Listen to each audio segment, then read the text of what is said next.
Now, there's a couple of interesting things here. First is, you actually don't find that much in any effectiveness models. Like even the Victorian model, which I think is a very good model, talks of a stimulating learning environment. It might use the word safe, but very few talk of the orderly learning environment and miss this consistency. And in a sense, if you think about it, it's not a surprise because the effectiveness models actually derive from effective schools where the orderly learning environment already exists. And see, the interesting thing for us was how much this is the mirror image of underperforming schools. When we go and look at an underperforming school, the first and most obvious thing that we see is the absence of an orderly learning environment, the absence of consistency between teachers. And I think it's a really interesting thing, maybe the most interesting thing in some ways, that we found that every single one of these schools started its improvement journey with a focus on the orderly learning environment.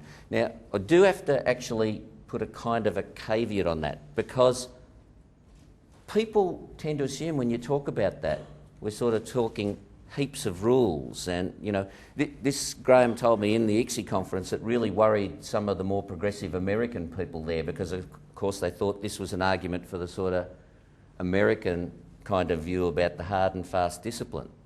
That's not what the schools did. Of course, they had clear rules and expectations and consequences and all the rest, as a school will do.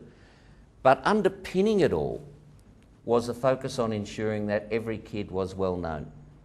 So they actually put in place the sort of structures that the middle years research used to talk about ensuring that each kid is connected to at least one teacher in the school in a formalised way and is well known by that teacher. So it's a kind of an order that's built on knowing the kids and actually meeting their needs. I think that might be one of the things that's, well, to us was a bit new. And the last...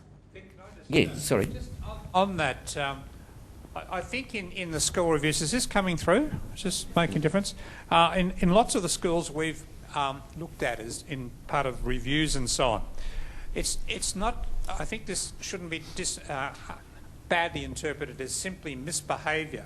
It's often characterised by lateness to class, without books, without pens. In fact, one teacher in this region said to me once when I was doing a diagnostic review, you know, if we had kids in class on time with books, with pens, ready to learn, we'd be a whole lot better off.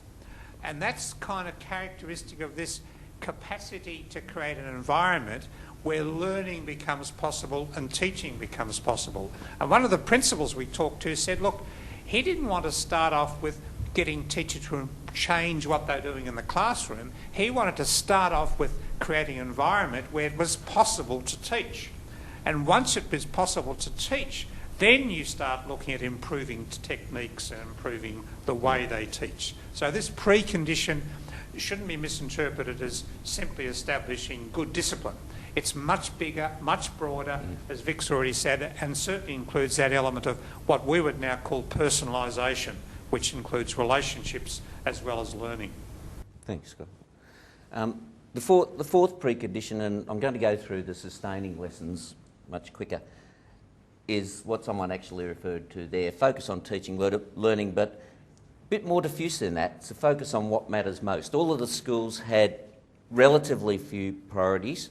They were definitely focused on what mattered most, teaching and learning, but also getting teachers working consistently, those sorts of things. But they had this clear sense of how to prioritise and put first things first. Their priorities were different. In a sense, it almost didn't matter what the priorities were. What mattered was the fact that they prioritised and that they stuck to their priorities. They allocated their resources on the basis of their priorities, which of course reflects the importance of leadership. Hence, trying to show how that flows through, because essentially good leadership requires the capacity to use the data and analyse and determine what does need doing first. I've said at the end that's got implications for the effective schools model. Again, I want to say I think it's a very, very good model. But I've also seen some schools where capacity is weak respond to the model by introducing 8 different initiatives to address each element of the model. The one kind of thing that you need to do with that model is have a sense of where to start. So, I mean, in my view, I'd almost be trying to focus people on how do I determine where to start. The factors for sustaining improvement actually build on the preconditions, and I'm going to go through them relatively quickly because you can see them in the report.